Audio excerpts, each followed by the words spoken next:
doctrine that is of the devil. About 3 years ago, I announced all of a sudden that I was going to do a teaching on faith and science. And I was really excited and thought we would be doing it in a week or two. And when I got to studying it, I decided that it needed much more than just a week or two. 2 years later, the first teaching emerged. It's deep. There's a lot to get into. This year is going to be a little bit different. You're going to hear the same information, but it's going to go deeper than we did last year.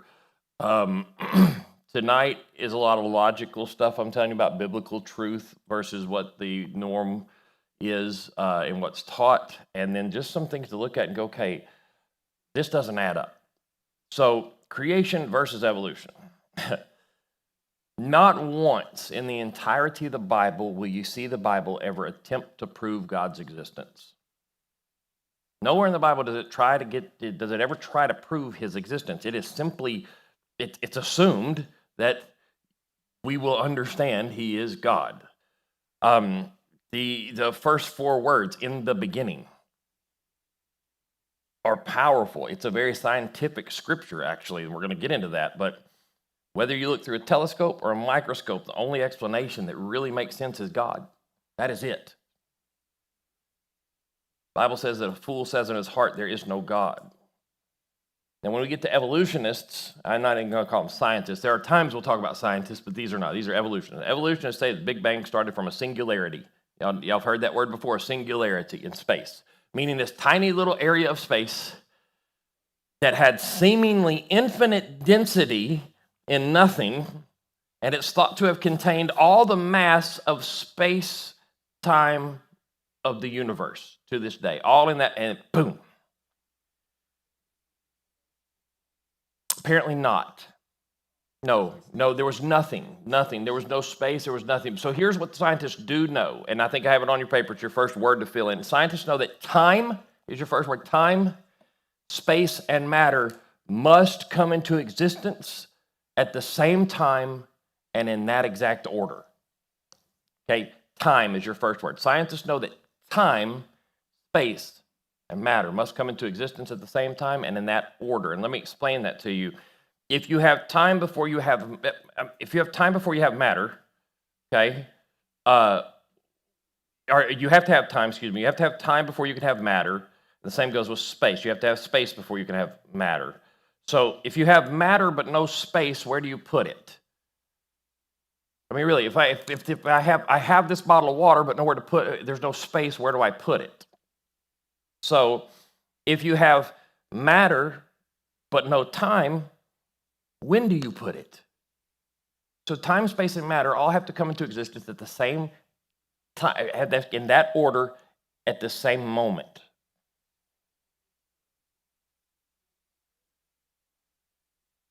This watch, there's physical, other than the sun, the moon, the stars, that's about it. I mean, really. Watch this, yeah. But God solved the whole time, space, and matter thing in 10 words. The first 10 words of the Bible, he solves this whole deal. In the beginning, God created the heavens and the earth. Okay, in those 10 words, it's the most scientific scripture, one of the most scientific scriptures in the entirety of the Bible. In the beginning, God created the heavens and the earth. He solves it. And Kent Hovind is an amazing, Dr. Kent Hovind, you've probably seen him on social media. He is amazing at this. What went viral was some guy asking him this question. He said, how can an immaterial God or a spiritual God have any effect on a material world? His talk goes back to, he said, that's you assuming that time, space, and matter had existed before him. And he said, it all in the Bible. It's right there. In the beginning, time, God created. There's space, the heavens and the earth is matter. And that little snippet has like 7 million views. It's crazy from years ago. But he's brilliant when it comes to this stuff. So it is one of the most scientific verses in the Bible because it explains the birth of existence of our universe in the way that they say it has to happen. Time, space, matter, all right there. So we're going to talk about the days of creation, and I'm going to break that down a little bit. The first day of creation was the creation of light.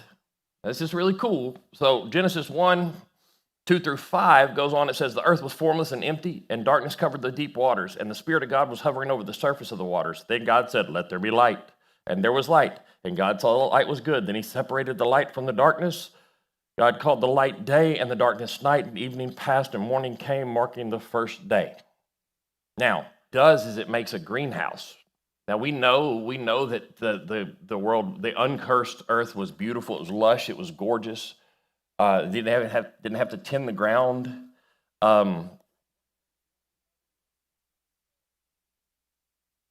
Coming up, yes. So it explains some other things though, like the longevity of life of man. If there was this barrier, if there's a water vapor barrier like that, less radiation will be getting in to poison us. They lived long times. Imagine if they got arthritis at 70 years old, they would have it for 800 years. If they went on Social Security at 65, they'd bankrupt the world system. Yes, they didn't. They had children most of their lives at early creation. Most of their lives they had children. So the atmospheric pressure and the oxygen levels were more favorable to life. It was an uncursed earth. There was a great deal of this water that came. This water is a great deal of what came from the flood.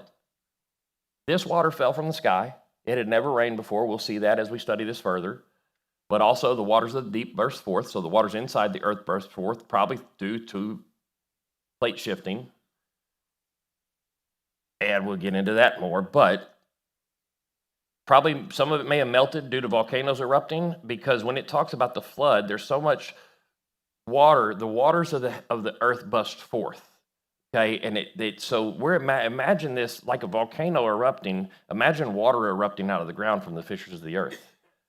Now, it was proven, the same time tectonic plate movement was proven and got put on Time magazine, there was a lady, a female geologist, that nobody wanted to listen to because she was a female.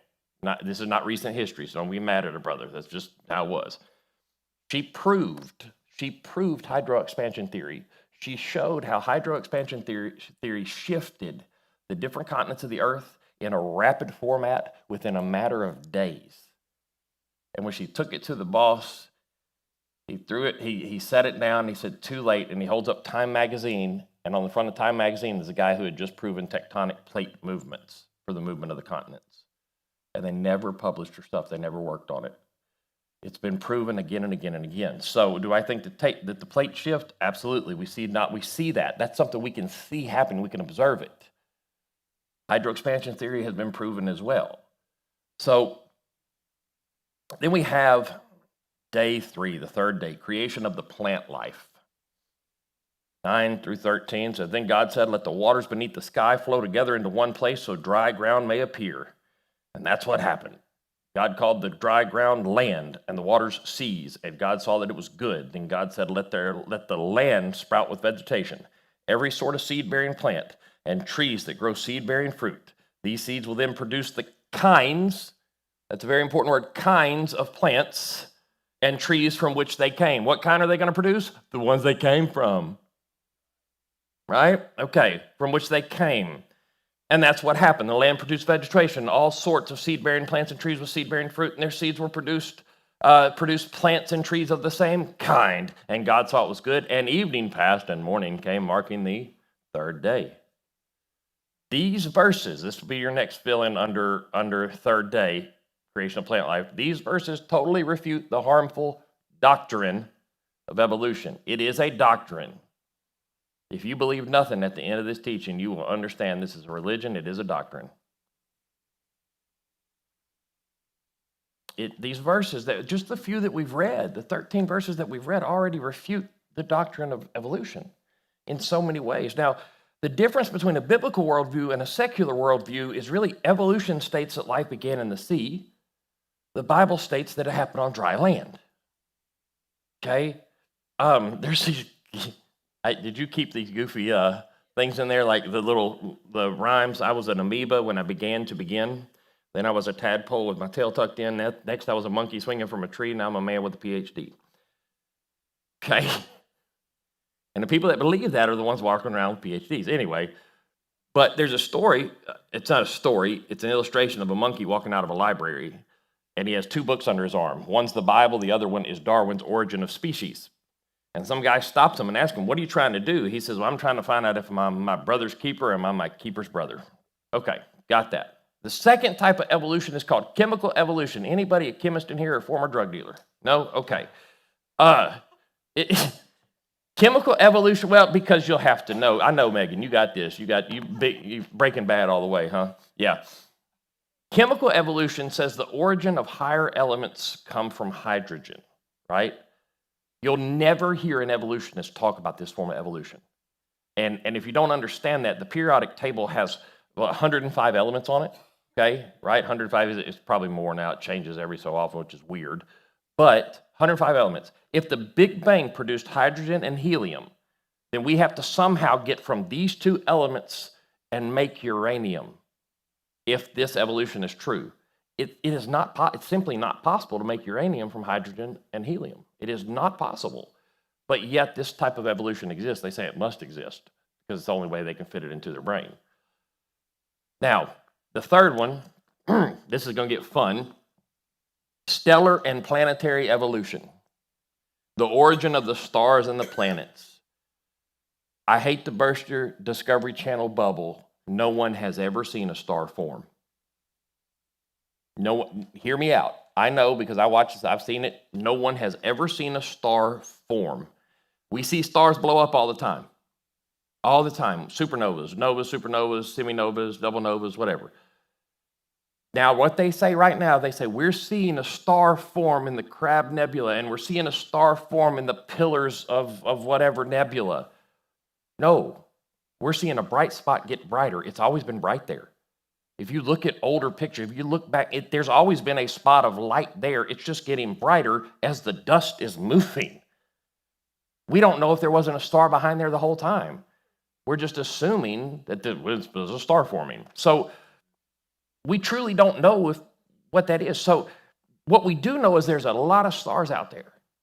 When Hubble took that picture years ago, when they decided let's focus out on the darkest part, just a 1 inch by 1 inch square of space, and they let it capture all the light they could, there were more stars and galaxies than they could number in that inch by inch square.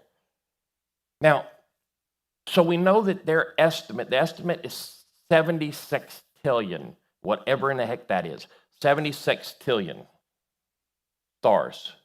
Okay, so that being said, that's enough for every individual on the planet Earth to own 11 trillion stars of their very own. You could have 11 trillion, I could have 11 trillion, we all have 11 trillion, and we're just a socialist star economy, okay? But the issue I have with planetary creation and an origin of star creation or as evolution is this. If we take that 76 trillion number and we divide it by the billions of years the universe has been into existence in their eyes, 13.8 billion years. If you divide that, what you get is 5,072 billion stars forming every year from year one to today. Still forming. In order to get that number, you get 5,072 billion stars forming a year. That is 9,560,000 stars every minute, including this minute and next minute, in order for us to have the number we're having. And if stars evolve, now hear me out, if stars truly evolve the way they say they do, then star births should be equal to star deaths. I'm just giving you a logical explanation, complaint, or arguments here. We see star deaths, but we do not see births. There's an astrophysicist right now that says you have to have 20 stars explode in a very close vicinity in order for it to produce enough energy to squeeze the gas together to form one new star. That's not very efficient. 20 have to die for one to be born. If that was the case, we would have burned out a long time ago. And I'm not going to get into it today, but at the number of nova and supernovas that we see happening, if we were 13.8 billion years old, we would have never existed. It would already be a very cold universe at the pace that it's doing it now. So what does the Bible say about stars? The Bible says that they were created after the earth, okay? That they can't be counted, which we know is true. The Bible tells us that they differ in light. The color and the range and the brightness differ. It also says that they sing together. It says they're being stretched out. And it says they're used for signs like the Star of Bethlehem as a calendar. 1 Corinthians 15, 40 and 41 says there are also bodies in the heavens and bodies on the earth. The glory of the heavenly bodies is different from the glory of the earthly bodies. The sun is one kind of glory, while the moon and stars have another kind, and even the stars differ from each in their glory, or their brightness, or their color. Psalms 147, 4 and 5 says he counts all the stars and calls them by name. He has every star numbered and named. Like, yeah, that's Joe. It's 77,455,000,000,000, and that's little Joe right beside him. I mean, he knows them all by name, and we know by radio telescopes that they sing. They make some weird noise, but they are praising God with that noise. All creation cries out praising God. Isaiah 40:22 says, God sits above the circle of the earth. People below seem like grasshoppers to him. He spreads out the heavens like a curtain and makes his tent from them. And we know that according to what they're saying now, that the universe is continuing to expand. Why? Because God is spreading out the heavens before us like a tent. So, then we get to our fourth kind of evolution, which is organic evolution. This is the origin of life. Evolutionists have a very big problem with this. They do not know how to get non-living material to become a living organism. Now, I have seen soup that looked like it could walk, but I have never seen it walk. So prebiotic soup that had all of a sudden started walking. Now time out, never mind. I went to a Cuban restaurant one time in the Florida Keys, and whatever was in that did walk. But it wasn't a soup, it was the squids that weren't dead. And yes. Macro, this is micro. Yeah. Micro, sorry. It shouldn't even be titled microevolution. The name of it should be variations within kinds. Really should be the name. This is the only thing that has ever been observed and can be observed. This happens. And it happens regularly, but the first 5 are purely your imagination. And let me explain to you, just the whole basis of that book from Mr. Darwin was the Galapagos Islands and the fact that the beaks were different on the same bird from island to island as their food changed, or the tortoise shells were different depending on if they ate off the ground or in bushes. We see it all the time. Microevolution does take place. God has created a phenomenal creation, and we will take care of ourselves depending on our surroundings. I mean, just look at the difference, just the skin tones in humans alone, and how that bases off of the heat and the atmosphere and everything from where they originated. So God has he's made a phenomenal creation, but my issue is this: students are taught to believe in all 6 types of evolution by computer-generated animations or pictures of how it might happen, and they are told that it is fact every single day. I got a kid back there in the back that I know they're going to teach him in biology and science that this is fact. This has happened, it happens every day. They're going to tell him we have fossil records. There is zero in the records that are real. Then the other question we'll come up with the next few weeks or so. What about theistic evolution? Theistic evolution, Pastor, that puts God in evolution. Couldn't God use evolution to create the universe and get us here? Give me that slide. I know it's bad, but a God that would use evolution is cruel, wasteful, ignorant, if not stupid, and deceitful, and is not the God of the Bible.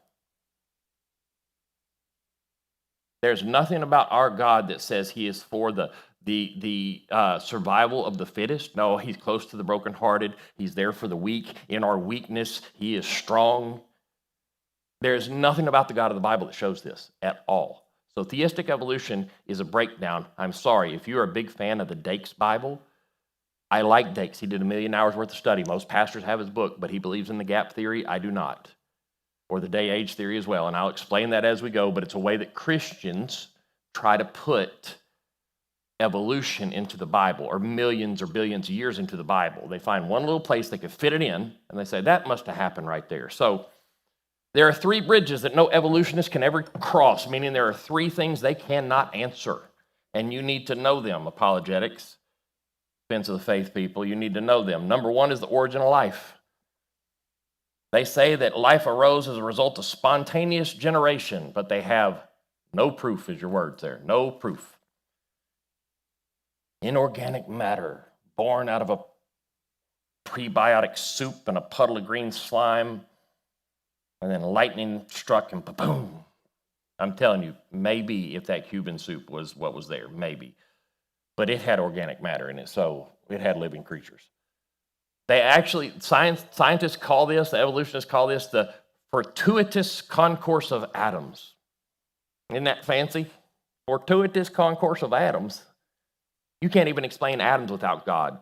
The nucleus itself is positively charged, and yet they all mesh together. And to get things to actually attract, you have to have positive and negative charges to attract things together. That's why if you touch the ends of that battery jumper cable at the same time, you may go flying. They don't, if you ever taken a magnet and flipped it one way and tried to push it together, but it repulses itself, it's because you have the same either positive, negative, and negative pushing against, and they force each other away. So it has to take the hand of the creator just to get an atom to form, really. And I know there are protons, neutrons, and there are those that are, there's the positive charge and the neutral, right? The neutral is a scientific idea of how it could stick together. Just throwing that out there. So my thing is, everything happened after a flash of lightning hit a puddle of scum. Why do intelligent people believe this? Why do intelligent, learned men and women truly think this is real? I'll tell you why. I didn't put it on your paper. It's too long. This is George Wald. He's passed away now, but he's a Nobel Prize winner in biology, professor of biology at Harvard. He said there are only two possibilities as to how life arose. One is spontaneous generation arising to evolution. The other is supernatural creative act of God. There is no third possibility. Next, he said spontaneous generation, that life arose from non-living matter, was scientifically disproved 120 years ago by Louis Pasteur. Louis Pasteur, pasteurization of that guy. And others. He says that leaves us with only one possible conclusion, that life arose as a creative act of God.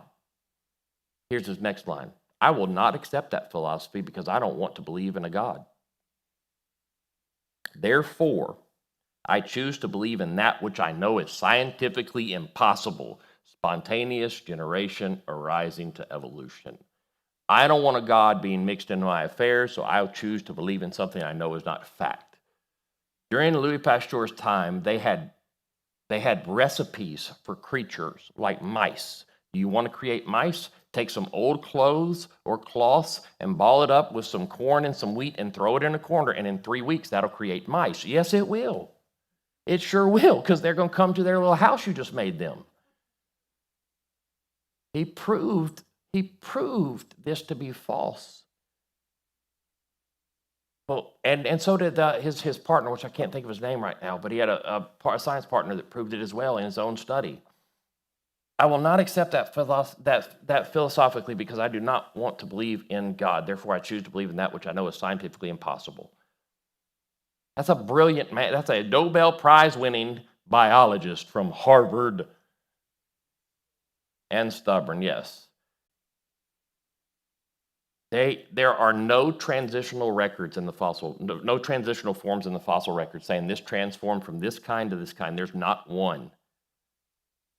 There's not one real transitional record in the fossils, or transitional form of the fossil records. They have pictures, they have things that have been drawn, they have plaster of Paris, but they have no real evidence. It's a fairy tale for adults to believe in. Adults that don't want a God. Now, so they call it the missing link. It's not just the missing link, the whole chain's gone. The entire chain is gone. Somebody stole the chain, link or not. So, true science is the same thing. True science is observable and repeatable.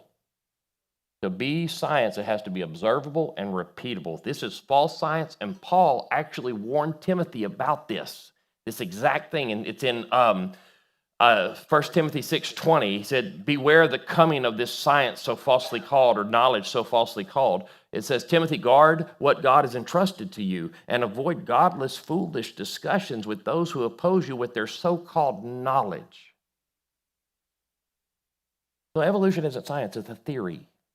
It's a theory, but things reproducing after its own kind, as the Bible says, now that's observable and repeatable and biblical proof. And it's even scientific and biblical proof. I said there are three bridges no evolutionists can cross: origin of species, fixity of species, and the third one is this, my favorite one, the second law of thermodynamics. It says that energy can never be destroyed, but becomes less available for further work as it unravels. Energy can never be destroyed. Now, in other words, the universe is like a big wound-up watch, and it's slowly winding down. It's slowly winding down. Everything tends to wear out and slow down. I don't know about y'all, but that seems to be the pace of my life. Things aren't moving from disorganization to organization. It's not happening, but it's the opposite. If you take a plot of weeds and let it sit there, it will not become a golf course. But you take a golf course and let it sit there, it'll become a plot of weeds. It'll go from organization to disorganization and never goes in the opposite, ever. Everything on earth is marked by death and decay and disintegration because of the curse, because of sin, and its curse placed on creation. And now creation groans for its redemption someday. Evolutionists say they just need time. We just need time.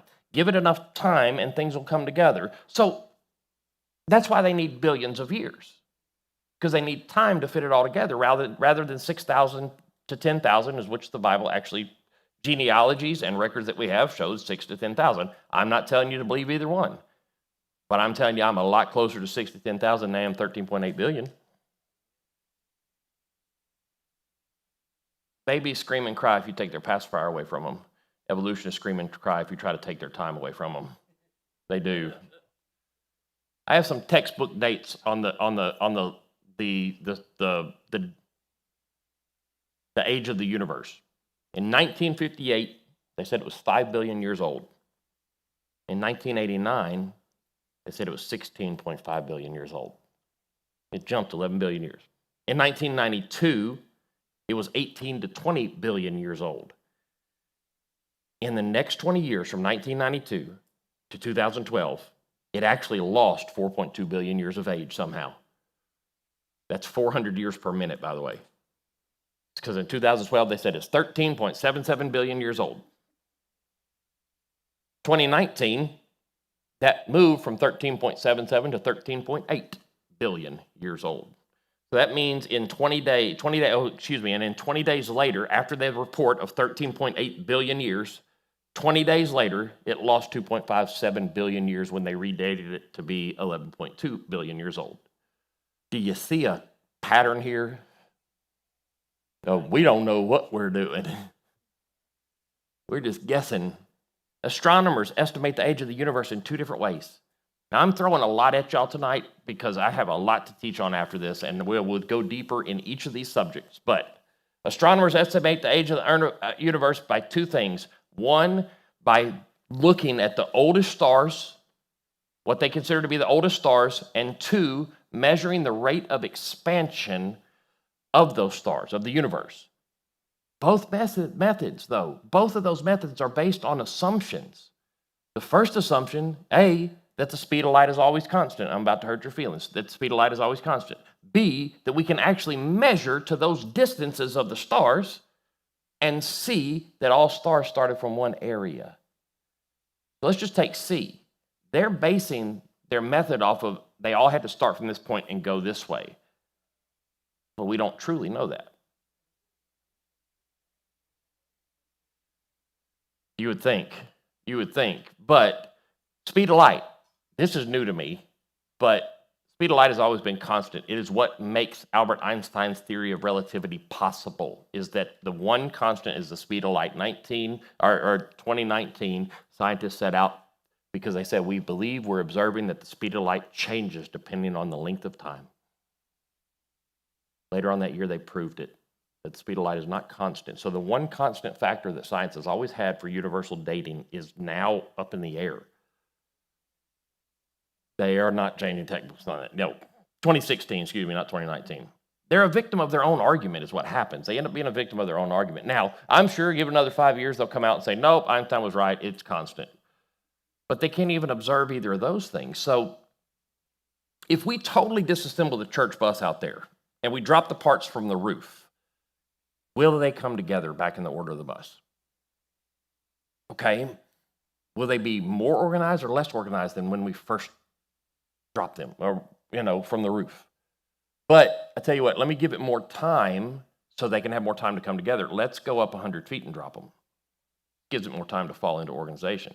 1,000 feet, 10,000 feet. Higher we go, the more time we give it, the more disorganized it's going to be, the more chaotic it's going to be. They will never come together without a designer, a creator, an organizer, a Jehovah God. Evolutionists say that man started in darkness and is moving towards the light and just needs a boost from beneath. Creationist says that man started in the light. He was then plunged into darkness, and he doesn't need an instructor but a redeemer, and he doesn't need a boost from beneath but a birth from above. That's what he needs. So the other thing is falling prey to the idea that, here it is, don't fall prey to thinking you have to combine, is your word, combine creation with evolution. They are totally opposed to each other, diametrically opposed, 100% opposed. Creation and evolution do not go together. And I don't care what doctor of theology is telling you that, no, you can fit creation in with an evolution. You can, but then you have to, if you do, you have to compromise somewhere on God's word. Now, fourth day, these are just logical arguments. I'm going to get into moral arguments one day too, and then I'll get into the spiritual arguments. These are just some logical things I'm trying to point out. If man is just an accident, then there is no God, and there's no right, and there's no wrong, and there's no... Even the heathen can see all this didn't happen by accident. So the other thing that I think the stars do is they remind us of his majesty, his transcendence. But there are popular Christian songs from back in the day that refer to Jesus Christ as just JC. There's an old one in the 90s talking about giving him a high five in heaven. Now there's books that start out their prayer with, hey, dude. No. Majesty, splendor, glorious, transcendent, no way. You're not going to give nobody a high five. You're going to fall on your face in the midst of his glory.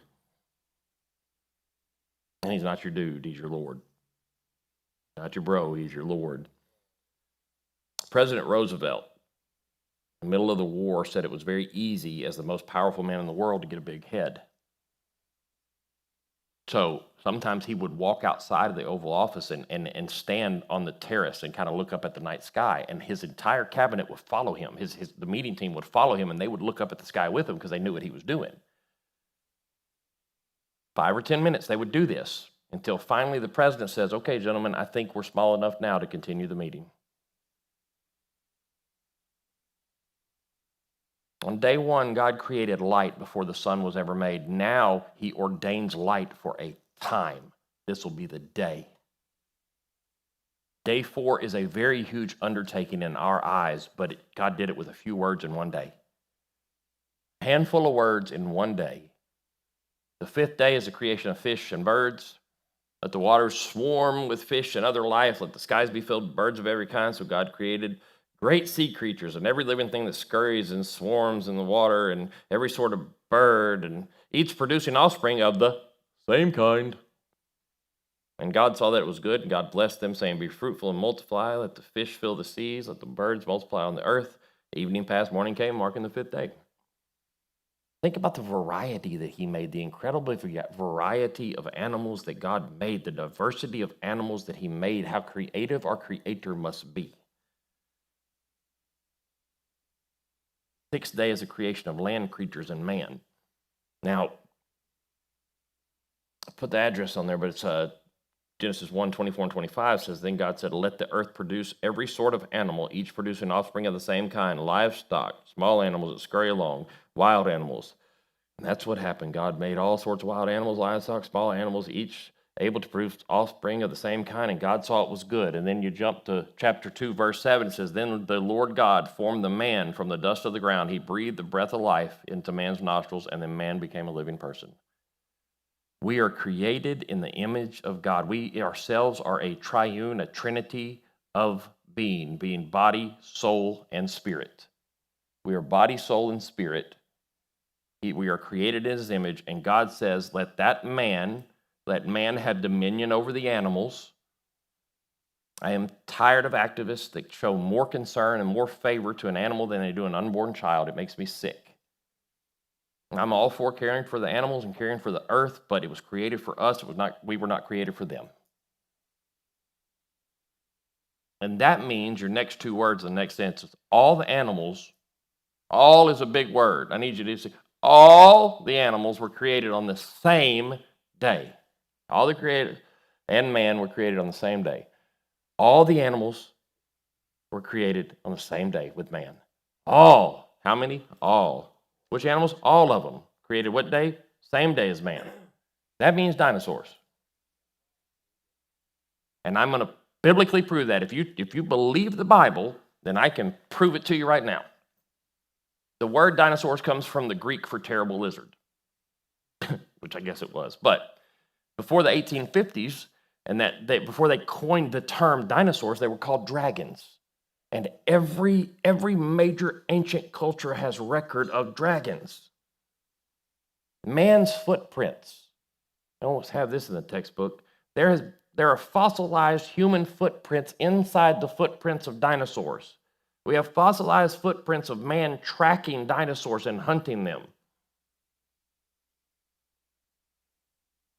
They walked together. We find dinosaur prints and bones in the same layers of earth as man.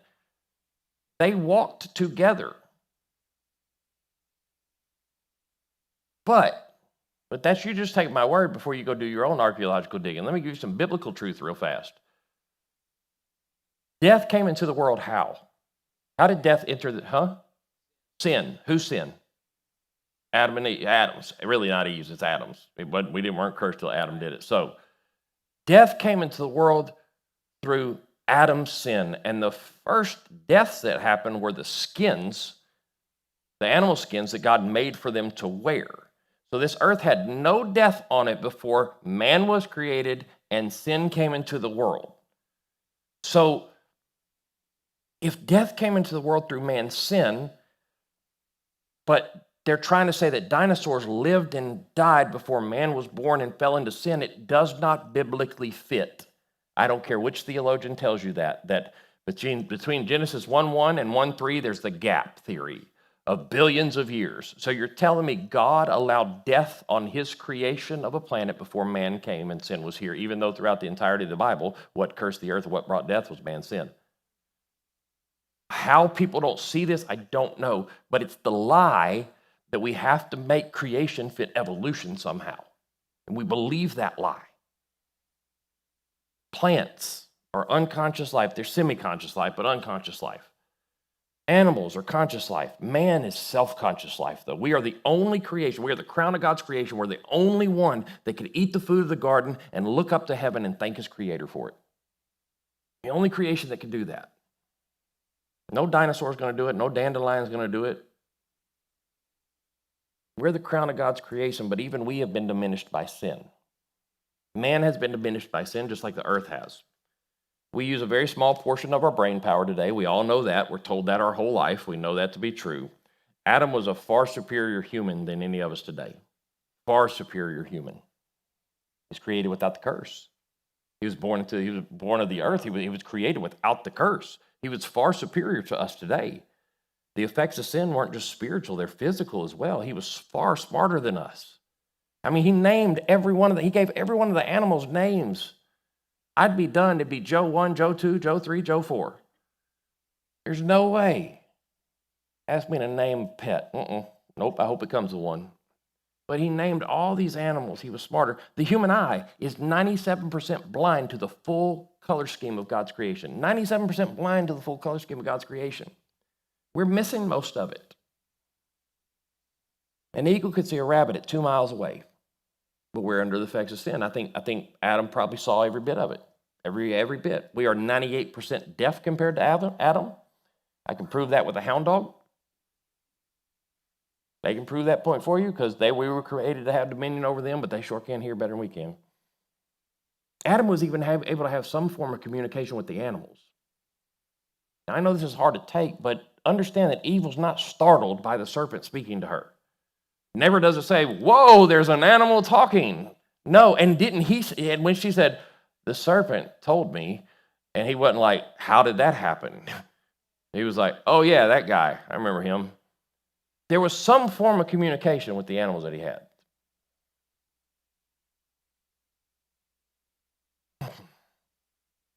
I mean, his vocabulary had to be extensive to name all these animals, but they remembered them. And we're talking about thousands of species and genus groups that are alive today, and there was probably many more then. He was made in that three-part being, image of God, body, soul, and spirit, and we have moved further and further away from God's image ever since. But one day we're going to be reconciled. Now we are, as we get reconciled with Christ, we start to fix the marred image. But as far as the physical being that we are, the spiritual being starts to get repaired, but the physical being still moves further and further, and that's why we groan.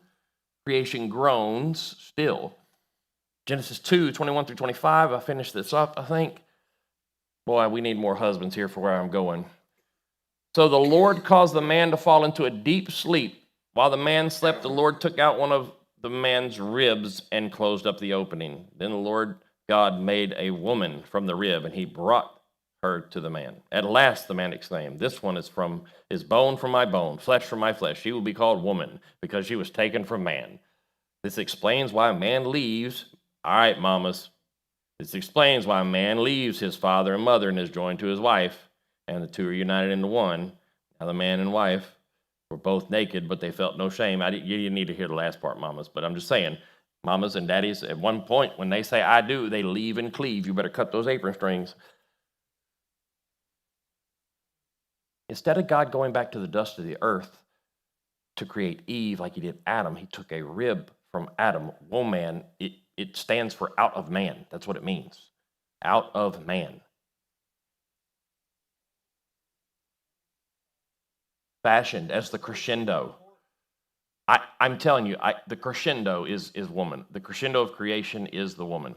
And because if you think about the end of a musical piece, the crescendo is the really loud portion that builds up and da-da-da-da.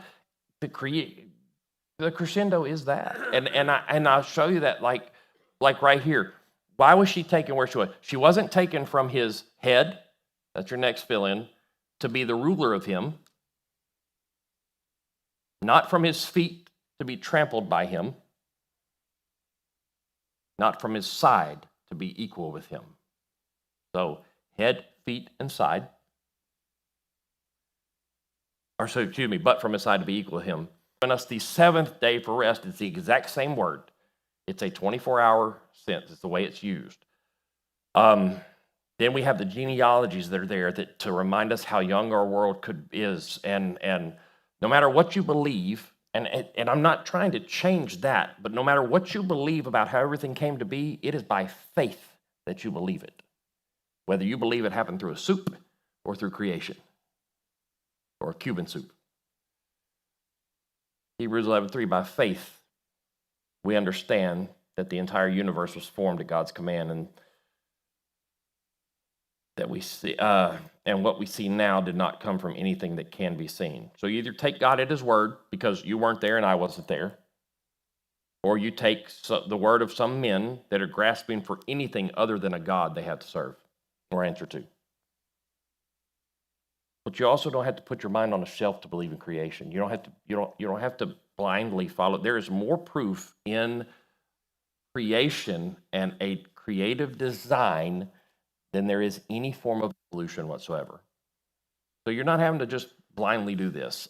Seventh day, God rested. This is where I'm ending this. So the creation of the heavens and the earth and everything in them was completed on the seventh day. God had finished his work of creation, so he rested from all his work. And God blessed the seventh day and declared it holy, because it was the day when he rested from all his work of creation. Now, understand, Eve was verse 21 and on. This is verse 1 and 3. So the horrible joke is, then God, after he rested, he then created woman, and since then no man or God has rested, but that's not really the case. God is only seen resting this one time throughout the whole Bible, and it's the only time we see him rest until Revelation chapter 21. It isn't because he created a woman, it's because of man's sin. He does not rest until Revelation chapter 21 because of our sin, the sin of mankind.